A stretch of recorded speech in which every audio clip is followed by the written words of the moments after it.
바둑하는 사람들, 그들의 말을 들어보면은 끝 마무리를 잘하는 사람, 그 사람이 진정한 고수라고 합니다. 바둑 용어로는 끝내기라고 그러지요. 끝내기를 잘하게 되면은 뒤집기도 가능하다고 합니다.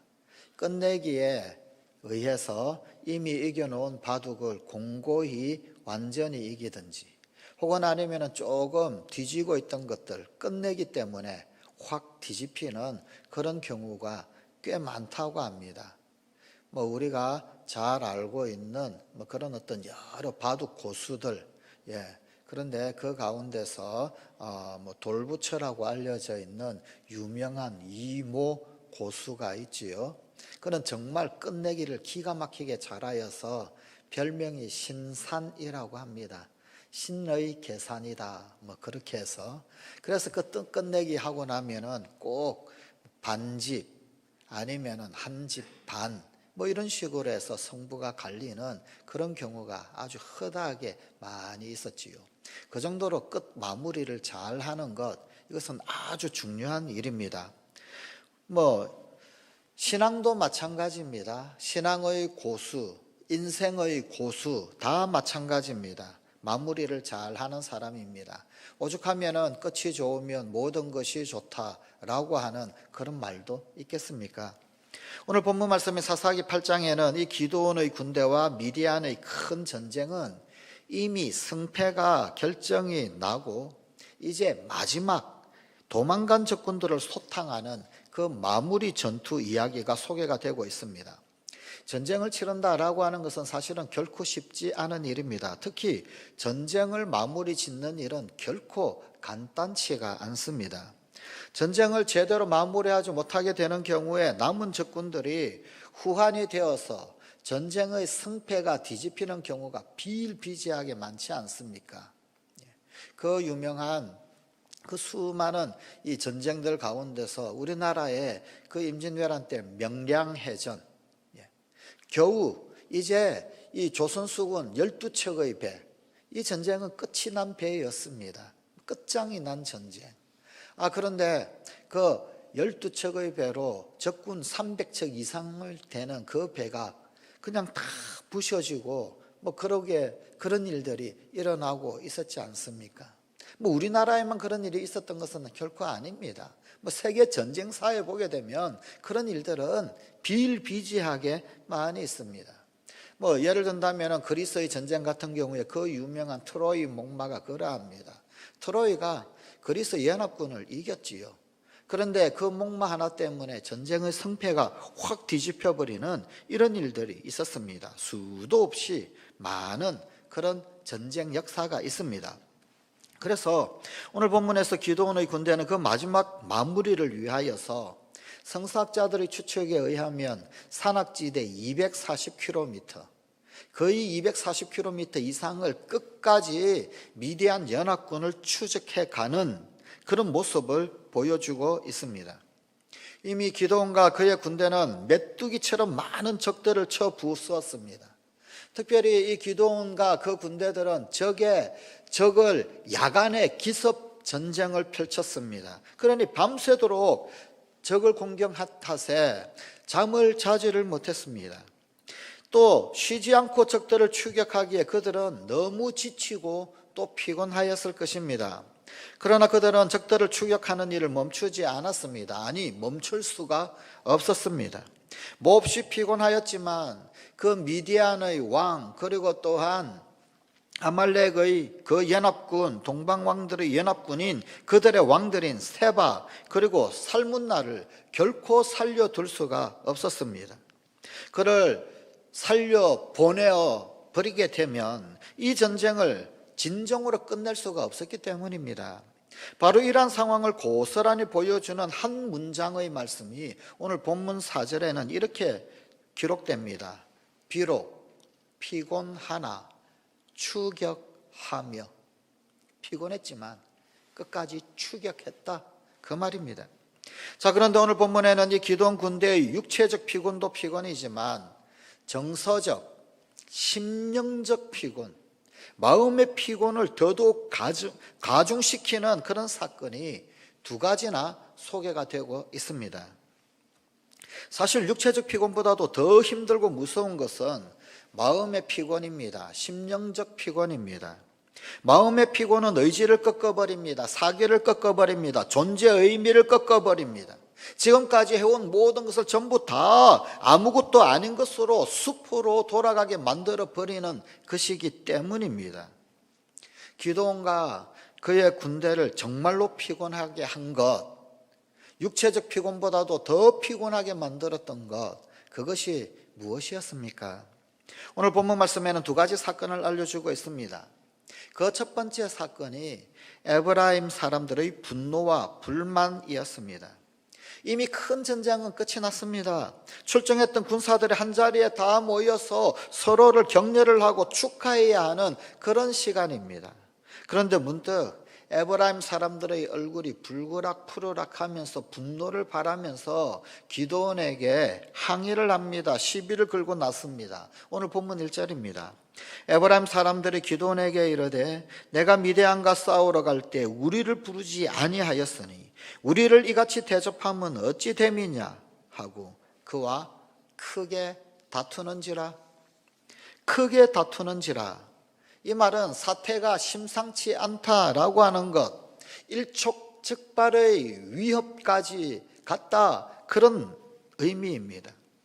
그 누군가가 한마디라도 이 분노에 맞대응을 하게 되면 이제는 동족끼리 한바탕 어쩌면 싸움을 싸워야 하는 그런 상황입니다. 사실 에브라임 사람들은 가나안 정복의 또 가나안을 이렇게 입성하게 만들었던 영웅 요수아를 배출했던 지파였습니다. 그러니 이 에브라임 지파는 어떤 긍지가 있는 지파였습니다. 누가 뭐래도 가나안 정복의 최고 영웅은 우리 에브라임 지파다, 자부심이 있었습니다. 또 가나안 땅에 들어왔어도 자신들이 지도자적인 위치에 있다, 그렇게 자부하는 사람들입니다. 특별히 전쟁에 아주 잔뼈가 굵었던, 또 실제로 여러 전쟁 가운데서 엄청난 승리를 거두고 전과가 화려한 그런 지파 사람들이기도 했습니다. 그러니 이 에브라임 사람들은 미디안 전쟁을 해야 한다라고 한다면은 당연히 숫자도 많고 전쟁에 능한 자기 자신들이 중심이 되어야 한다라고 생각을 했을 것입니다. 특히 기드온이 속한 므낫세 지파, 그리고 자기들 에브라임 지파는 한 아버지 요셉의 지파, 요셉 아래에서 나온 형제와 같은 지파입니다. 므낫세 지파, 에브라임 지파는 모세의 아들들에게서부터 비롯되어진 요셉의 자손이었습니다. 하지만 므낫세는 몰락해 가는 가문이었습니다. 하지만 에브라임은 흥왕된 그런 가문이었더라라는 것입니다. 그런데 이 기드온이 자기 자신과는 상의도 없이 전쟁을 치렀습니다. 그리고 에브라임 사람들, 그들에게는 연합하자는 초청조차 안 했다라고 지금 불만을 터뜨리고 있는 것입니다. 에브라임 지파의 이런 항의는 승리의 축제에 찬물을 끼얹었습니다. 이렇게 불평하고 다투는 사이에 적의 잔당들은 아주 신나게 지금 도주를 하고 있습니다. 적을 소탕할 기회마저 잃어버릴 수 있었습니다. 에브라임 지파의 이 분노는 결국은 하나님의 계획, 그리고 하나님의 뜻마저도 부인하고 있는 것입니다. 하나님께서 어떻게 우리를 제쳐두고 므낫세 지파, 그것도 이름 없는 가문 출신인 기드온을 들어서 쓰실 수가 있느냐, 이런 것입니다. 이 싸움은 결국은 여호와의 전쟁, 이 기막힌 여호와의 전쟁을 두고 서로 자신들의 전쟁이 되어야 한다, 이건 에브라임의 전쟁이 되어야 한다, 이렇게 주장하는 주도권 다툼으로 번져갈 조짐이었습니다. 이것은 이 전쟁의 근본 성격, 하나님의 전쟁, 여호와의 전쟁을 흩뜨려 버리는 것입니다. 또 하나 정말 기드온과 그 군대를 피곤하게 한 것은 숫곳과 브누엘 사람들이었습니다. 그들의 배척이었습니다.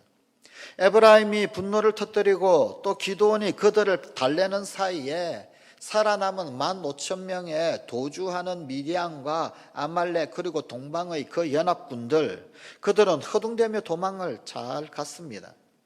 기드온은 그 도망간 저들을 추격하는데 불평을 일삼는 그 에브라임 지파 따위는 어쩌면 동참시키고 싶지가 않았을 것입니다. 그래서 에브라임 사람 없이 기드온과 300용사 그들만 그렇게 뒤쫓아갑니다. 좀 힘이 들어도 밤을 새고 전쟁을 했어도 하나님을 전폭적으로 신뢰하고 따라준 바로 그 300용사만 데리고 추격을 합니다. 그러나 이미 지친 병사들은 허기진 배를 움켜쥐고 있었을 것입니다. 끝도 없이 펼쳐진 모래사막, 또 험산 줄령을 넘고 또 넘었습니다. 그 행진의 길이가 성사학자들은 240km가 넘었을 것이라고 추측을 합니다. 발걸음은 그야말로 천근만근이었을 것입니다. 지금 먹을 것 먹지 못하고 마실 것 마시지 못하고 그렇게 되면 그야말로 죽을 것만 같았을 것입니다. 바로 그때 한 병사가 크게 외쳤을 것입니다. 저기 마을이 있다. 저기 사람들이 사는 마을이 있다. 성읍이 보인다. 이 기드온과 병사들이 찾아간 곳이 바로 숫곳이라고 하는 곳입니다. 기드온은 갓 지파 숫곳 마을을 들어서면서 어쩌면 기대한 바가 있었을 것입니다. 미디안과의 전쟁 가운데 대승을 했으니 아마도 환영 인파들이 자신들을 환영해 줄 것이다. 성전보호를 가지고 온 그들을 영웅 대접할 것이다. 허기진 부하들에게는 마침내 고기와 그리고 또한 이것저것 여러 배를 채워줄 수 있는 먹을 것을 줄 것이다. 보통 그런 기대를 할 수 있지 않겠습니까? 그런데 그들은 오히려 싸늘한 냉대를 받았습니다. 이 숫곳이 사실은 미디안과 인접한 지역이었습니다. 그러니까 이 어느 지파보다도 미디안의 압제를 더 많이 받았을 것입니다. 만약 그렇다라고 한다면은 이 숫곳 사람들은 그들은 갓 지파 이 사람들은 오히려 더더욱 기드온 편에 들어서고 기드온과 힘을 합쳐서 미디안을 쳐부수는 일을 했었어야 할 것입니다. 그런데 이 숫곳의 지도자들은 회의 끝에 기드온에게 이런 결론을 내놓습니다. 오늘 본문 6절입니다. 세바와 살문나의 손이 지금 내 손에 있다는 거냐? 어찌 우리가 내 군대에게 떡을 주겠느냐 하는지라. 이 말은 고작 군사 300명, 그래도 지금 아직 세바와 살문나는 15,000명의 군사를 데리고 있는데 고작 300명 데리고 무슨 세바와 살문나를 잡겠느냐? 어떻게 미디안과 아말렉 왕을 잡겠다는 거냐? 집에 가서 애나 봐라, 이런 말입니다. 너희들은 우리가 식량을 제공한 사실이 미디안에게 알려지게 되면 우리가 보복을 당할 일이 뻔할 텐데 우리가 그런 어리석은 짓을 하겠느냐? 지금 그런 말입니다. 그래서 기드온과 그의 군대는 이 숫곳을 떠납니다. 숫곳을 떠나서 6km 정도 더 행진을 해갑니다. 그곳에서 만났던 마을이 버누엘이라고 하는 마을이었습니다. 자, 버누엘, 어디선가 한번 들어본 적이 있는 듯한, 비슷한 이름이 있는 듯한 그런 지명이지요. 이 지명이 창세기에 등장합니다. 창세기에는 이 지명이 브니엘로 나옵니다. 바로 그 옛날 야곱이 천사와 씨름을 하고 그리고는 아침 햇살 속에서 하나님의 얼굴을 배웠다라고 하여서 하나님의 얼굴, 브니엘이라고 불렸던 곳입니다. 그 얼마나 거룩한 이름을 가지고 있습니까? 얼마나 감격스러운 그런 곳에 살고 있는 사람들입니까? 하나님의 얼굴. 그런데 그 사람들, 이곳에서도 이 기드온과 300용사는 싸늘한 냉대를 받습니다. 결국 그들은 숫곳에게 했던 것과 비슷한 저주를 버누엘 사람들에게 남기고 떠납니다. 본문 9절입니다. 내가 평안히 돌아올 때 이 망대를 흘리라. 버누엘에는 그 마을을 상징하는 망대가 있었습니다. 이 망대를 흘리라 라고 하는 것은 마을을 진멸시켜 버리겠다, 그런 뜻입니다. 이러한 사건들은 육체적 피곤보다도 몇 배, 몇십 배, 몇백 배 더 피곤하고 힘들게 만드는 것입니다. 의지를 꺾어버리는 것입니다. 좌절시키게 만드는 것입니다. 이 고생에서 도대체 무슨 소용이 있나? 이렇게 기를 죽여버리는, 그들이 행했던 모든 일들 그 의미를 전부 쌍거리 없이 무시해버리는 그런 피곤이었습니다. 좌절하게 만드는 것이었습니다. 그러나 이렇게 정말로 피곤하게 하는 문제들, 이런 것들을 이 기도원은 어떻게 극복을 합니까? 그러나 이것들 끝끝내 극복해내고야 맙니다. 우선 에브라임의 분노는 달래어서 해결을 합니다. 에브라임 지파 한두 사람의 불평, 이 불평은 오히려 기드온 군대의 집단 소요로 번질 수도 있었습니다. 뭐 저런 사람들이 있어, 너무 하는 것 아니야? 자기들이 한 게 뭐가 있다고 기껏해가지고 도망가는 도망병들이나 그렇게 처리를 해놓고는 뭐 이런 다른 반감 터져 나올 수 있었을 것입니다. 그러나 기드온은 높은 곳에 올라가 두 팔을 벌려서 모두를 포용하는 자세를 취합니다. 오늘 본문 2절 3절입니다. 기드온이 그들에게 이르되 내가 이제 행한 일이 너희가 한 것에 비교되겠느냐? 에브라임의 끝물 포도가 아비에셀의 만물 포도보다 낫지 아니하냐?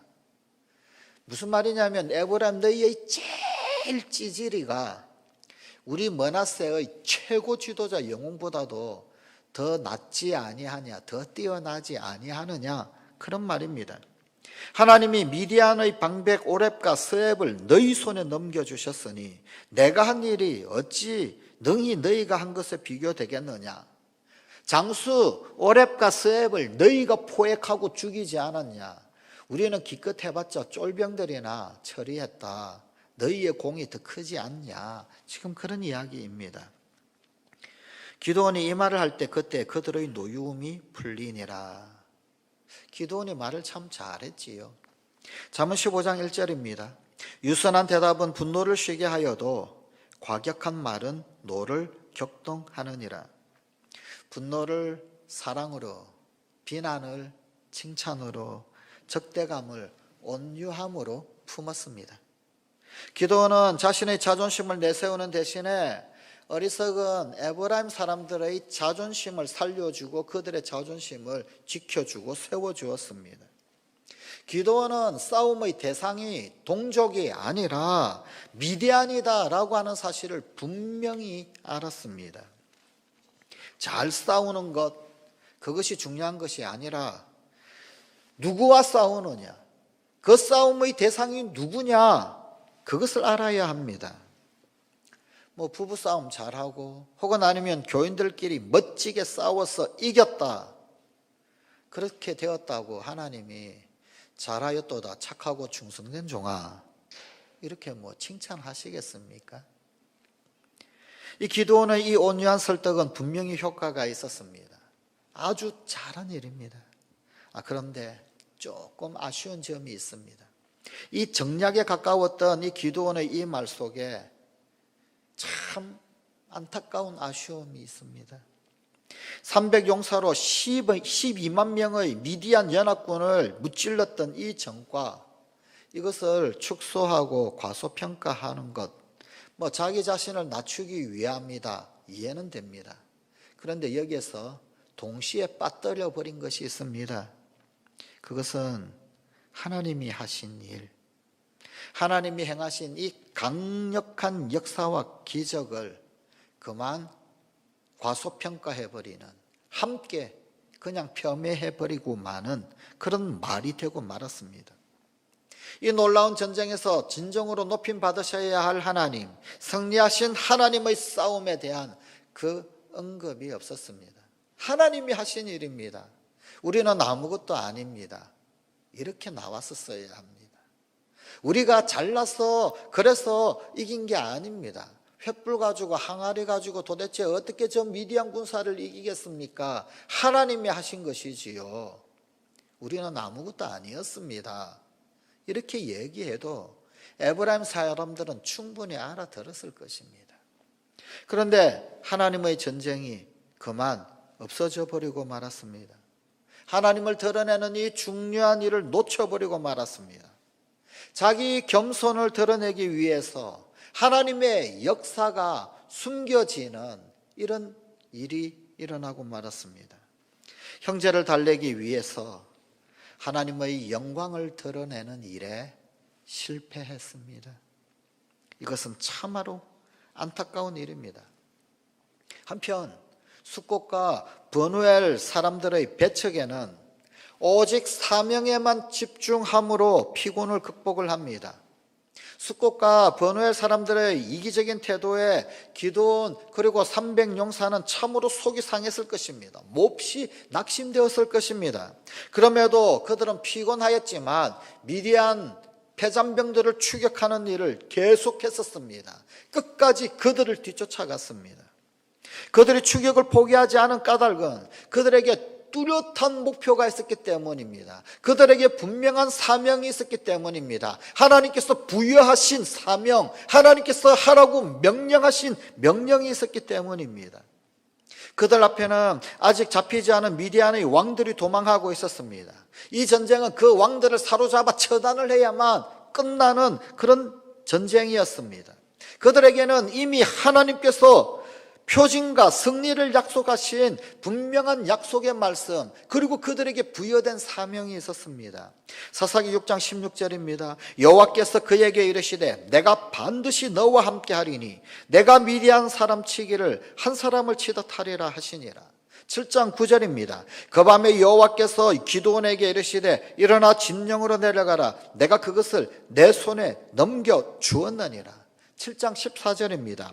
그의 친구가 대답하여 이르되 이는 다른 것이 아니라 이스라엘 사람 요아스의 아들 기드온의 칼이라. 하나님이 미디안과 그 모든 진영을 그의 손에 넘겨주셨느니라 하더라. 그들은 하나님이 분명히 보여주신 사명 그리고 목표, 목적이 있었습니다.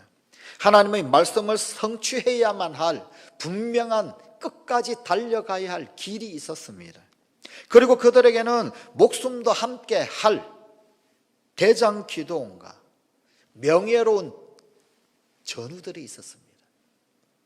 그래서 기드온 군대는 숫꽃을 지나고 브누엘, 이 브누엘에서도 또 40km 정도 산악지대를 더 횡단을 해서 갑니다. 오늘 본문 11절에 보게 되면 장막에 거주하는 자의 길이라고 하는 길이 나오는데 이것은 유목민들이 다니는 길이었습니다. 유목민들이 양을 치기 위해서 다니던 일종의 숨은 길, 보통 일반 사람들은 잘 다니지 않던 그 길을 말합니다. 큰 길로 가게 되면 미디안이 이미 대비를 하겠지요. 이미 군곳에 보초병을 놓고 또 혹은 척후병을 여기저기 뿌리고 그러면서 이스라엘 군대가 쫓아오나 어디에 있나 다 살피고 있었겠지요. 적군이 도망가 흩탈과 공황 상태에 빠져 쓰러져 있을 그때 기습작전을 펴는 또 한 번 장막에 거주하는 자의 길을 선택하여 달려갔습니다. 그래서 미디안 왕 그리고 모든 연합군의 왕 세바와 살문나를 사로잡습니다. 체포하여서 돌아옵니다. 이 두 왕을 체포하여 돌아오는 길에 기드온 군대를 거역을 하고 매국노 짓을 했던 그 숫꽃, 또 심지어 비난하고 폄훼했던 브누엘 사람들, 그들을 처형을 합니다. 자, 오늘 본문 사사기의 말씀은 나팔과 횃불 전쟁, 그 전쟁 이후에 에브라임 에피소드, 숫꽃 브누엘 사람들의 에피소드를 한 번 더 소개를 합니다. 그런데 에브라임은 달래었습니다. 그런데 숫꽃과 브누엘 사람들은 처형을 시켜버렸습니다. 심판을 했습니다. 도대체 이 두 사건, 둘 다 기드온과 300용사의 사기를 떨어뜨리는 일일 텐데 왜 이렇게 하나는 달래고 하나는 처형을 시키고 이렇게 했을까요? 이 두 사건의 대조는 사실 우리에게 던지는 질문이 있습니다. 누가 이스라엘이냐? 라는 질문입니다. 누가 하나님의 백성이냐라고 하는 질문을 던지고 있습니다. 이 유대인 탈무드에 이런 이야기가 있습니다. 아이가 태어났는데 좀 보지 못하던, 이때까지 잘 보지 못하던 그런 아이가 태어났습니다. 몸은 하나인데 머리가 둘인 아이가 태어났습니다. 요즘은 샴 쌍둥이라고 해서 꽤 많이 알려진 그런 어떤 아이가 태어난 듯합니다. 호적에 올려야 되겠는데 이 아이를 둘로 올려야 되나? 한 사람의 이름으로 호적을 올려야 하나? 그래서 유명한 랍비에게 찾아갔습니다. 그때 유대인 랍비가 이렇게 대답을 했습니다. 아이의 한쪽 머리에 뜨거운 물을 살짝 한 방울 떨어뜨려 보십시오. 두 머리가 같이 울면 그는 한 아이입니다. 그러나 한 아이의 머리는 울지만 다른 한쪽 머리의 아이는 웃고 있다면 이 아이는 둘입니다. 형제가 아플 때 나도 함께 아프면 그것은 한 몸이다 라는 것입니다. 너는 울어야 하는데, 너는 피를 흘려야 하는데, 그런데 나는 웃고 있고, 그러면은 그것은 형제가 아니라는 것입니다. 한 몸이 아니라는 것입니다. 여호와의 전쟁에 참여한 자들이 하나님의 백성이다 라는 것입니다. 하나님의 거룩한 사역에 동참한 자가 하나님의 가족이다 라는 것입니다. 사사기의 말씀은 이 차이를 아주 대단히 중요한 차이로 우리에게 소개하고 있습니다. 비록 사기를 떨어뜨리는 일을 했고 분노를 했고 불평과 불만을 했지만 에브라임 사람들은 미디안을 향하여서 쳐부수는 그 전쟁에 동참을 했던 사람들입니다. 그들은 저 적들을 향하여서 함께 힘을 합쳤던 사람입니다. 그들이 하나님의 백성이더라 라는 것입니다. 그러나 숫꽃과 브누엘의 사람들은 이 전쟁에 전혀 동참한 바가 없습니다. 심지어 기드온과 그 300 용사들을 깡그리 무시를 했습니다. 오히려 세바와 살문나가 부활할 것이라고 그렇게 여기고 했었습니다. 이 두 차이는 정말로 중요한 차이입니다. 에브라임은 싸우겠다고 불평을 했습니다. 그래서 기드온은 그들을 달래고 격려했습니다. 그러나 숫꽃과 브누엘은 싸움 자체를 아예 거절을 했습니다. 여호와의 싸움을 돕지를 않았습니다. 그래서 심판받았습니다. 숫꽃과 브누엘은 사실은 갓 지파 지역에 있는 사람들입니다만 재미있는 것은 성경은 이 숫꽃 그리고 브누엘 사람들의 지파 이름조차도 소개를 하지도 않습니다. 마치 이스라엘의 지파가 아닌 듯이, 그리고 이 이후에도 성경에 더 이상 숫꽃과 브누엘 사람들은 아예 소개 자체가 나오지를 않습니다. 이스라엘 지파가 아닌 것처럼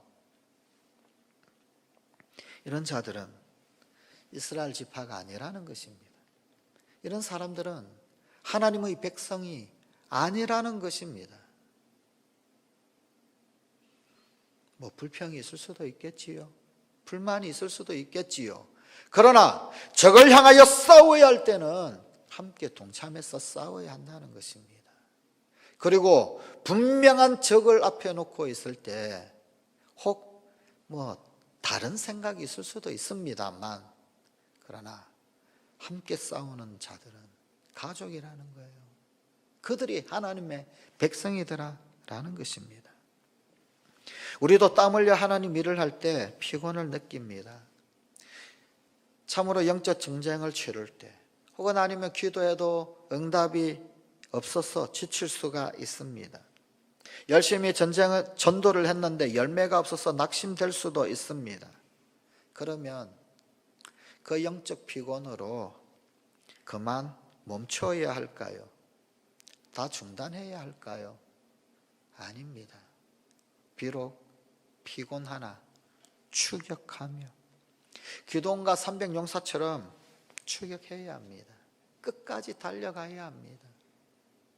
어떻게 이것을 완수할 수 있습니까? 사명에 집중함으로. 비난에 집중하는 것이 아니라 비전에 집중함으로. 이것이 하나님의 일이다. 우리는 하나님의 군사이다. 우리는 하나님의 백성이다. 이것을 어떻게 드러냅니까? 그 사명을 완성함으로 드러내는 것입니다. 세바와 삶은 나를 잡아서 처형함으로 다 드러내 보이는 것입니다. 이건 정말 하나님의 일이다.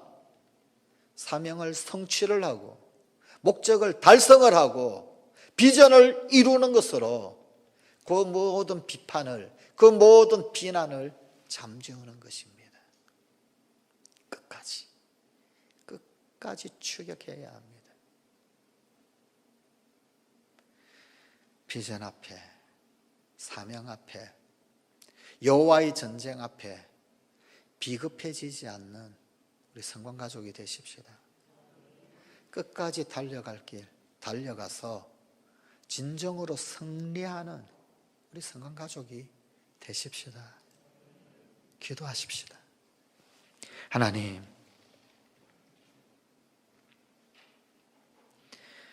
진정한 고수는 마무리를 잘하는 자임을 다시 한번 기억합니다.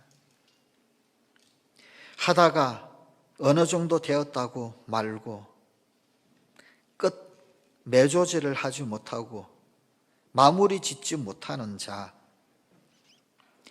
사실은 완성이 없는 자, 진정한 승리한 자가 아니라는 사실을 다시 한번 기억합니다. 우리 아버지 하나님 앞에 우리 사랑하는 성관가족들, 달려갈 길 끝까지 달려갈 수 있는 그런 우리 성관가족들이 다 되게 하여 주시옵소서. 혹 비난이 있어도, 불만이 있고 불평이 있어도 비난 중심이 아닌 비전 중심이 되게 하시고, 불평과 불만은 그 사명을 성취하고 완성함으로 말미암아 하나님의 백성이고 하나님의 사명임을 스스로 드러낼 수 있는 우리 성관가족들이 되게 하여 주시옵소서. 우리 주 예수 그리스도의 거룩하신 이름으로 기도드리옵나이다. 아멘.